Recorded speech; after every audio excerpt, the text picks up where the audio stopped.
par force, ni par puissance, mais par ton esprit. Envoie ton esprit, ni par force, ni par puissance, mais par ton esprit. Envoie ton esprit.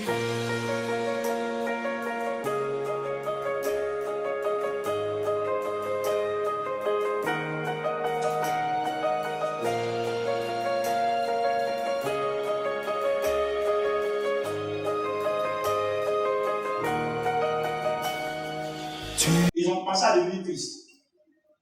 Ils sont venus, Jésus, toi aussi, tu vas partir, tu vas Jésus dit non, il faut que je parte. Mais quand je vais partir, je vais physiquement. Mais ce que je vais vous envoyer, c'est quoi? C'est quoi? L'Esprit Saint. L'Esprit Saint. Il l'appelle comme encore le consolateur. Vous venez vous dire que vous n'êtes pas seul. Je vais physiquement. Mais je vous envoie une partie de mon esprit. Le Saint-Esprit, c'est le souffle de Dieu. Pour rester en vous, pour ne pas que vous vous sentiez seul. Je serai là. Continue. Je vous laisse la paix. Je vous laisse la paix. Je vous donne ma paix. Je vous donne ma paix. Je ne vous donne pas comme le monde donne. Que votre cœur ne se trouve point. Que votre cœur ne se trouve et ne s'alarme point. Et ne s'alarme point. Très bien.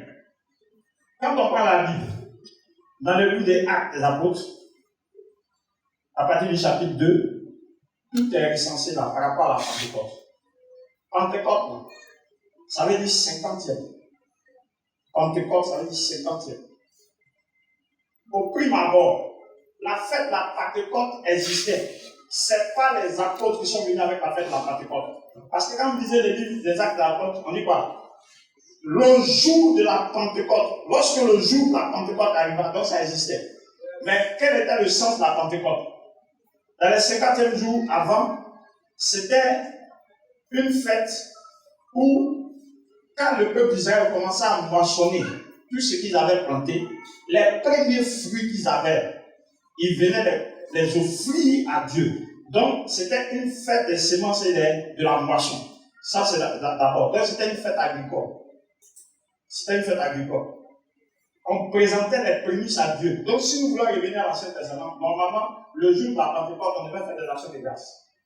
Parce que l'année a commencé avec la Pâque, la mort et la résurrection de Jésus. Est-ce que vous voyez, non? Dieu a fait des grâces. Il a fait sortir son peuple de la captivité par la Pâque qu'on appelle Pécha. Pécha qui veut dire passer par-dessus, sortir. Et maintenant, le peuple là, il commence à remercier Dieu. Ça, c'était d'abord le premier sens de la Pentecôte. Le deuxième sens de la Pentecôte, qu'on appelle la Pentecôte juive. Le 50e jour, quand le peuple d'Israël est sorti d'Égypte, et ils sont entrés dans le désert, arrivé au 50e jour, c'est le 50e jour que Moïse est monté sur la montagne pour aller prendre les tablettes de la loi. Donc, au niveau de la Pentecôte juive, il fait la Pentecôte pour se remémorer de l'alliance que Dieu a tissée avec son peuple par les tablettes de la loi.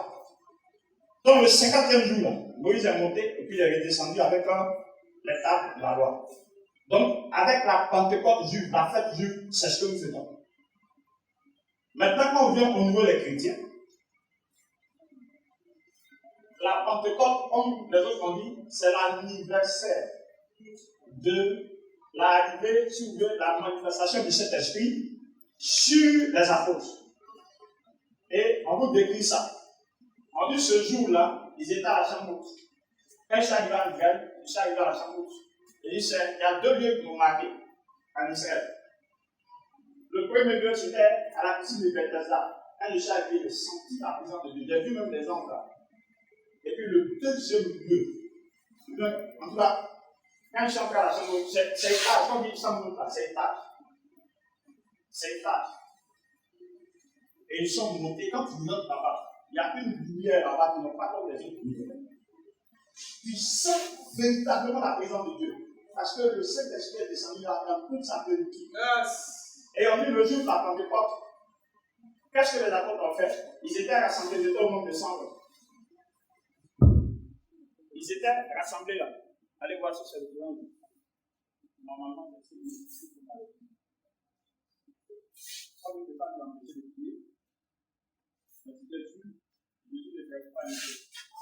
On va prêcher bien.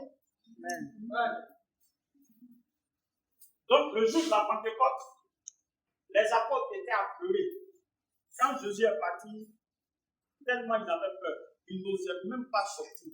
Ils sont partis tous se cacher quelque part. La chambre nationale est cachée. Ils ont fermé la porte sur eux. Ils ont fermé la porte. Même quand quelqu'un vient vite là, on lui demande c'est qui. Si on ne connaît pas son nom, on ne dit pas. Parce qu'ils étaient traqués par tous ceux qui ont tué Jésus.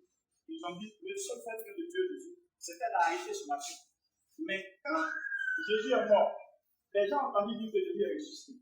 Donc les gens commencent à avoir peur. On dit, mais s'il est ressuscité, il va dire encore la foi de ses disciples. Et puis ceux qu'on a vu empêcher les gens continuer. Donc les gens cherchaient les apôtres pour les traquer, pour les empêcher. Et comme ils avaient vraiment peur, la Bible dit qu'ils sont partis se rassembler dans la chambre en Galilée, où le Seigneur leur a demandé d'aller attendre. Et ce jour-là, c'est très précieux. Nous faisons la Pentecôte dimanche. Parce que le sabbat finissait le samedi à 18h. C'est après 18h, dans la journée du dimanche, qu'il y a eu la Pentecôte, il fusionne du Saint-Esprit. Pourquoi? Il dit après 18h. Il y a peut-être quelque chose. Si la juste une journée entamée est déjà tôt. Donc, le dimanche, dans le dimanche, ils étaient là. On ne peut pas vous préciser l'heure. Mais c'est après le sabbat, après samedi.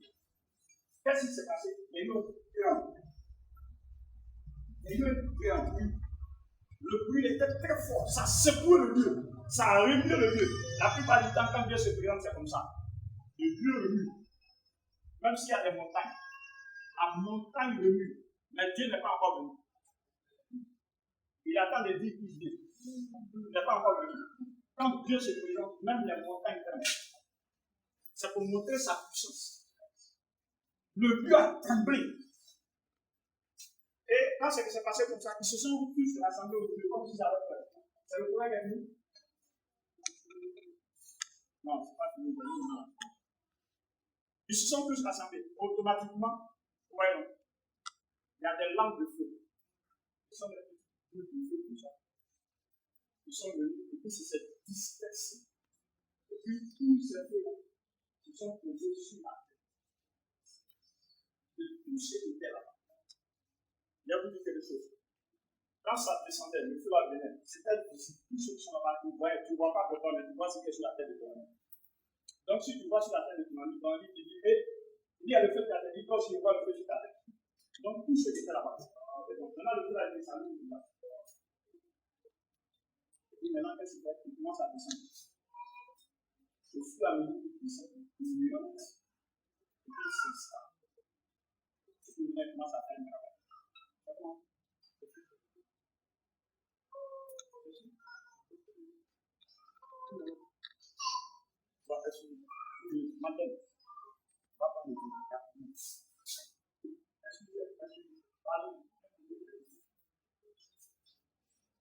Vous voyez quelque chose. Je continue. Regardez maintenant comment le Saint-Esprit se manifeste. Il est dit dans la chambre haute, il est venu sur des lampes de feu. Quand une lampe de feu, il avait le volume peut-être d'une bougie, comme une lampe. Il vient là, et qu'est-ce qu'il fait? Plus doucement maintenant, il s'installe dans l'eau. Est-ce que vous voyez? Donc, on doit se poser la question. Où il était, et puis maintenant, c'est maintenant, il vient maintenant, et puis maintenant, il commence à s'installer dans l'eau. Parce que, depuis que Jésus est parti, il a fait la promesse du Saint-Esprit. Le Saint-Esprit n'est plus hors de nous. Il est en nous. Voilà pourquoi il dit que vous êtes le temple du Saint-Esprit. Celui qui va essayer de détruire le temple du Saint-Esprit, il va le détruire. Parce que moi, je suis venu maintenant dans vous. Donc, on peut se poser la question. Où il était? Est-ce qu'il existait? Et puis c'est maintenant, à quelle occasion maintenant, il trouve l'occasion de venir habiter en nous? Alléluia. Ouais. Quand vous lisez le livre de Genèse, dans le livre de Genèse, le Saint-Esprit était là. Il était là comment? La Bible dit qu'il se mouvait au-dessus des eaux. C'est ce que la Bible dit. Il était déjà là. Mais il était là. Il était comment? Et l'Esprit de Dieu se mouvait à la surface des eaux. N'est-ce pas? Hein? C'est ça ou bien c'est pas ça? Amen. Très bien. Regardez, quand tu vas un peu plus loin, ce même Saint-Esprit, c'est celui qui a écarté Saül du trône. Après que Saül ait désobéi, le Saint-Esprit l'a écarté du trône. Dieu dit, je l'ai déjà pardonné. J'ai enlevé mon esprit en lui. Parce que quand Dieu a choisi Saül, Dieu s'installa en lui pour pouvoir diriger Israël. Quand il a commencé à pécher et il a fait ce qu'il ne devait pas faire, l'Esprit de Dieu s'est retiré. Donc, c'est le Saint-Esprit, c'est lui qui s'est retiré de Saül. Alléluia. Amen. Alléluia. Amen. On dit dans le livre de Joël, on le retrouve encore. On dit dans le livre de Joël, on dit quoi? Il va se répandre sur toute chair. Ça, c'est une promesse que Dieu nous a faite. Il va se répandre sur toute chair. Vos filles sortent. Vos vieillards auront des. Voilà. Il va se répandre sur toute chair. C'est le Saint-Esprit. Hein. Quand je prends l'Ancien Testament, c'est comme il est en train de faire son histoire. Ce n'est pas quelque chose de nouveau. Mais dans le Nouveau Testament, il a changé de stratégie. Au lieu de venir en temps réel, il agit et puis il s'en va, il agit et puis il s'en va. Maintenant, il s'assoit en l'ordre de façon permanente. Voilà la différence. Sinon, il existait. On continue.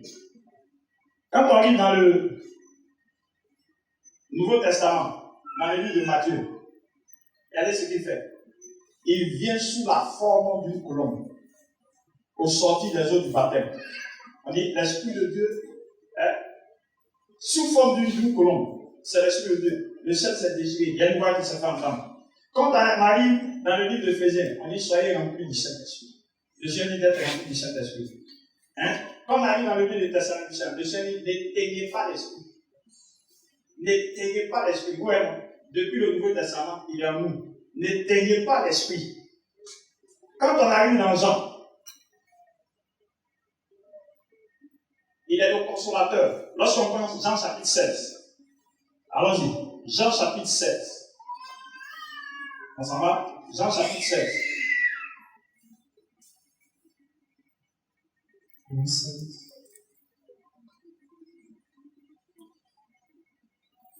Verset 13.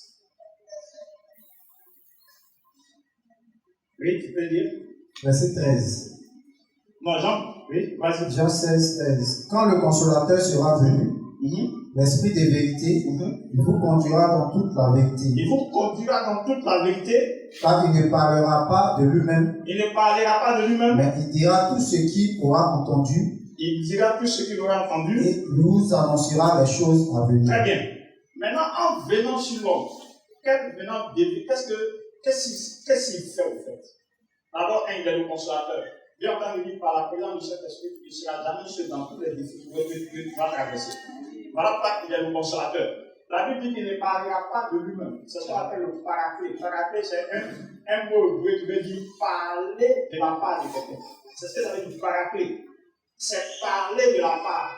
Il dit, il ne parle pas de lui-même. Il parle de la part de Dieu. Donc le Saint-Esprit en toi, il ne parle pas de lui-même. C'est le souffle de Dieu.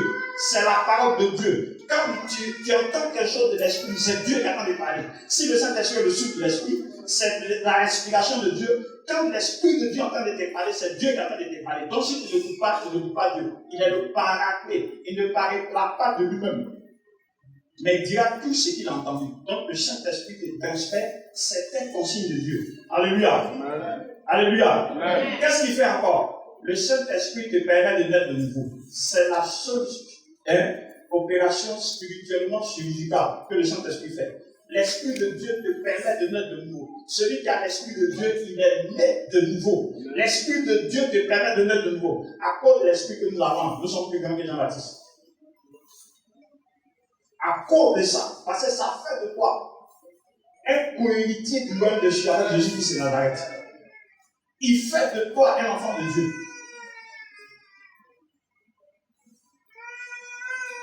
Qu'est-ce que le Saint-Esprit fait encore? Le Saint-Esprit va te révéler le Père. Personne ne connaît Dieu.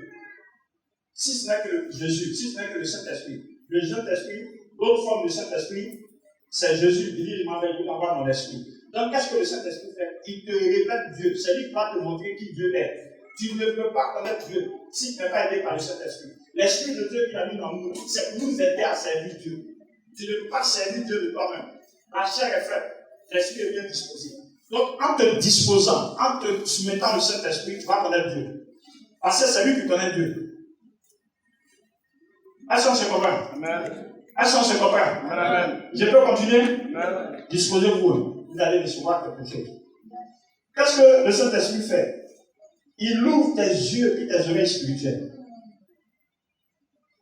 Je déclare que ce matin, il y a des yeux et puis les oreilles spirituelles de certaines personnes qui sont disposées qui vont s'ouvrir au nom de Jésus. Si c'est ce que le Saint-Esprit fait, ce matin, quand il va venir, il va ouvrir tes yeux, il va ouvrir tes oreilles spirituelles, afin que tu puisses identifier et entendre sa voix. Alléluia. Amen. Alléluia. Amen. On ne peut pas servir Dieu sans le Saint-Esprit. Et c'est que vous devez comprendre. Le Saint-Esprit ne vous dira pas toujours de nouvelles choses. Mais ce qu'il vous fera, il vous rappellera ce que Dieu vous a dit et ce que Dieu est en train de faire pour vous. C'est le Saint-Esprit qui te permet de ne pas oublier tout ce que Dieu a fait pour toi et tout ce que Dieu a dit sur toi. C'est le Saint-Esprit qui te rappelle ce genre de choses. Donc celui qui ne se laisse pas conduire par le Saint-Esprit, il ne pourra pas servir Dieu. Le Saint-Esprit, ce n'est pas du vent. Le vent ne parle pas. Le vent ne personne pas. Oui, le charité, quand je mets comme ça, je vois le vent qui me souffle. Il ne sait pas où c'est, il ne sait pas où ça va. Mais il ressent les effets du sang, du vent. Ça souffle sur toi. Mais le Saint-Esprit, ce n'est pas du vent. Parce qu'un vent ne parle pas. Quand l'Esprit de Dieu est venu, il a transformé tous les apôtres. Et ceux qui étaient cachés, qu'est-ce qu'ils ont fait? Ils sont sortis. Ils sont sortis. Alléluia. Amen. Donc, si je fais un résumé de tout ce qu'il a dit. Je suis parti par le Père.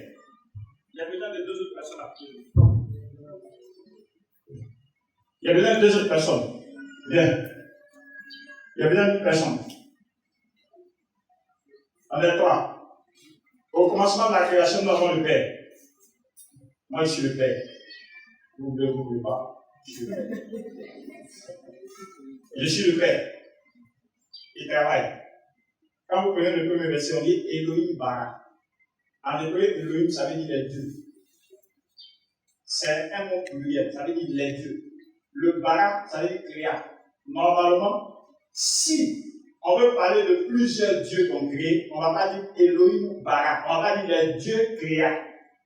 On va dire les dieux créèrent. Mais c'est Elohim. En hébreu, ça veut dire les. Mais les lèvres, c'est une seule personne. J'explique. Je prends un pain, je coupe le pain en étroit, je donne celui-là un peu, je donne celui-là un peu. Il y a combien de pains? Il y a plus d'un pain. Je prends l'eau, je prends un seau d'eau, je fais chauffer une partie. Et puis, je prends une partie, je mets dans le congélateur. Et puis, je mets une partie, pour que c'est comme ça aille dans le chaud. Ce qu'il a fait chauffer là, c'est l'eau ou bien c'est pas l'eau? Glace là. C'est l'eau ou bien c'est pas l'eau? Quand ça a forme, ça veut dire quoi? Ce qui est resté dans le sol là, c'est l'eau ou bien c'est pas l'eau? C'est l'eau.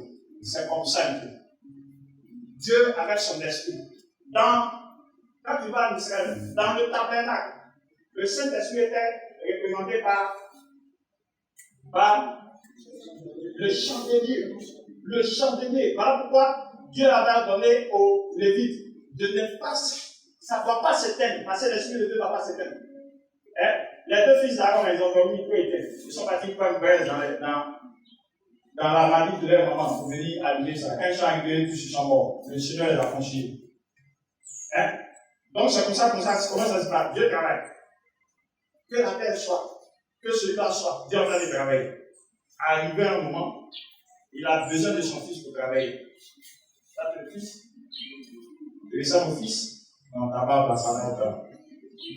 C'est très bien. Voilà. Comme ça. Non, tu ne pas tout, c'est pas ça. C'est pas comme ça. Voilà. Mets ça de l'autre côté. Voilà. Dieu travaille. La terre n'a qu'à être. Les animaux.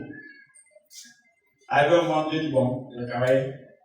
Au commencement, Jean chapitre 1. La parole était à côté de lui, la parole était Dieu. La parole s'est faite chair.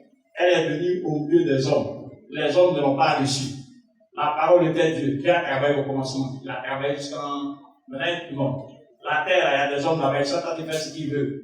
Dieu dit, je vais me transformer. Et puis je vais venir sur la terre.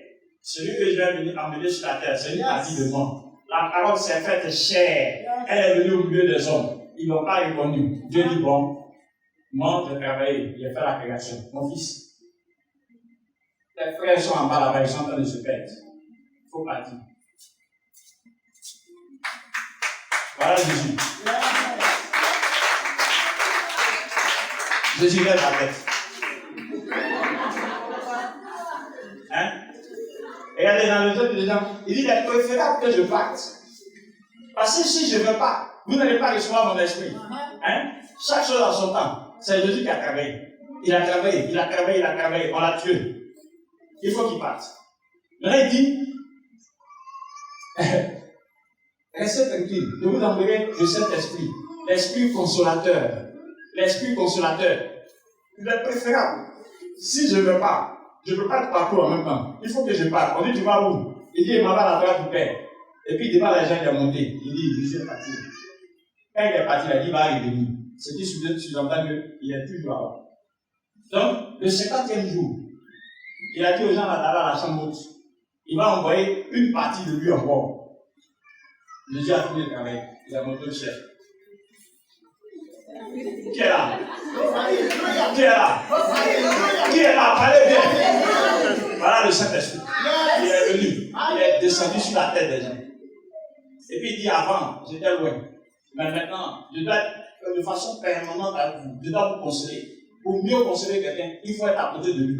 Mais si je suis à côté de lui, deux fois, il ne va pas me dominer. Donc, je vais descendre en toi de façon permanente par le Saint-Esprit. Regardez comment il sourit. Donc, qui travaille? Le Saint-Esprit. Mais on a l'impression que c'est lui celui qui travaille. Alors que les trois, on ne peut pas les diviser. Quand ils m'appellent, on va ensemble. C'est les trois là qui sont. Mais les trois, on ne peut pas les diviser. Ils sont un. Quand tu appelles Jésus, quand il vient le Saint-Esprit aussi sur place. C'est ce que les gens ne comprennent pas. Voilà pourquoi Jésus a dit à Philippe, tu ne vois pas que je suis dans le Père. Et le Père en moi. Et c'est ce qui nous a mis. C'est l'Esprit de Dieu qui s'est libéré.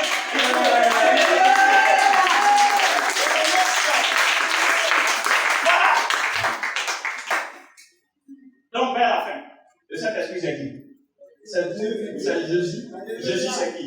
C'est Dieu, c'est le Saint-Esprit.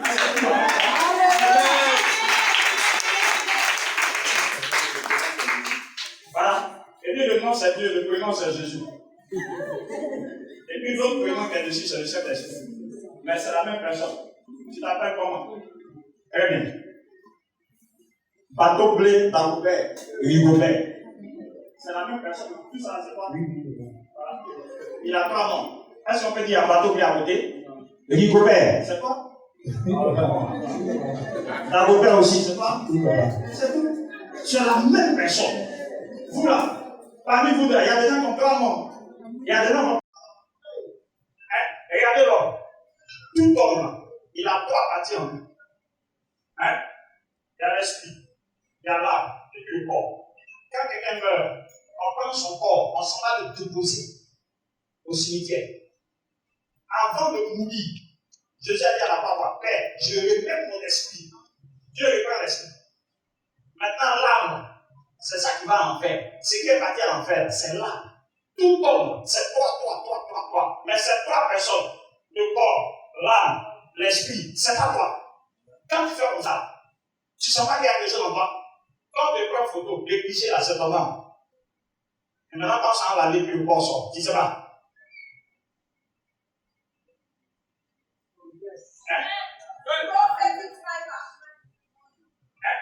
Qu'est-ce qui est difficile?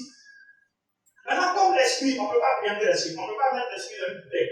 Le Saint-Esprit, Jésus est ma paix. Là, quand ton esprit va se répandre, il est comme du vent, il se répand, il est partout, tu vas carrer. Le vent sur toi, tu vois, tu vas carrer.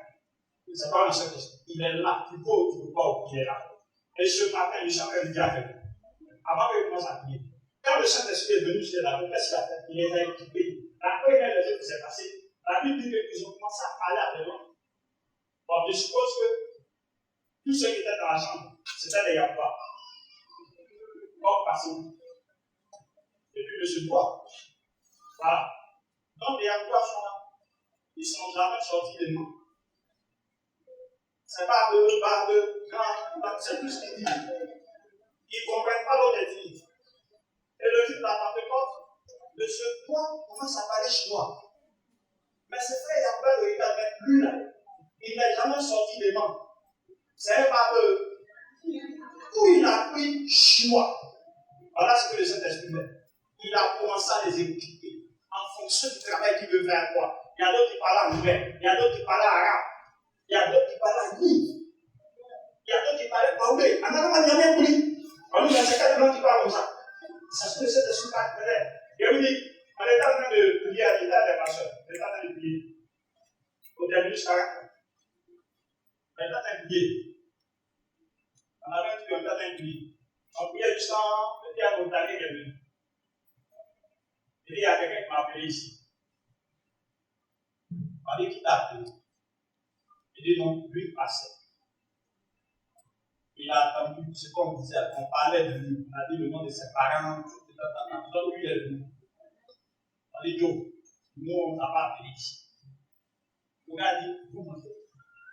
Parce que ce que vous êtes en train de parler, c'est tellement réel. La personne m'a décrit, il a dit comment. En là, on se regarde. C'est après que on l'a su. Parce qu'on était en train de parler avant. J'ai parlé de moi. Il y a un qui parlait britannique pour le gars qui était en train de passer sur la route.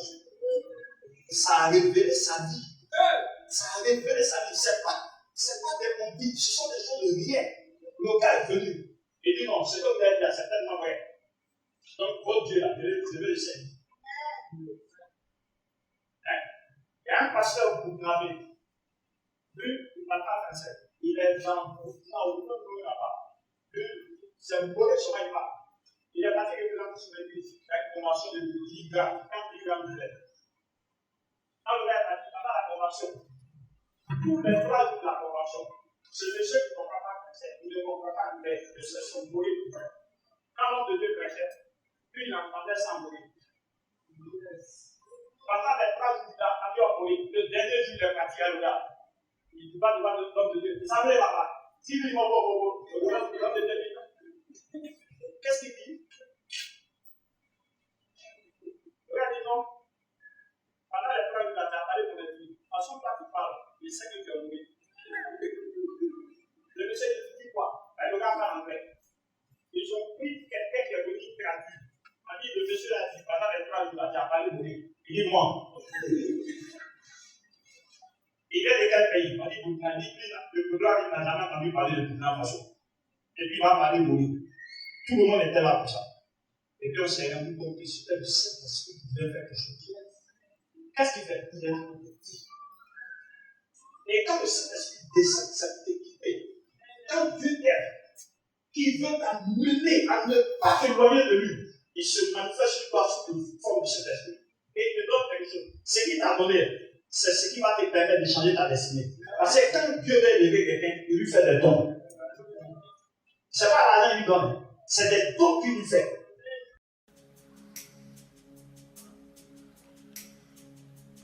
Ni par force, ni par puissance, mais par ton esprit.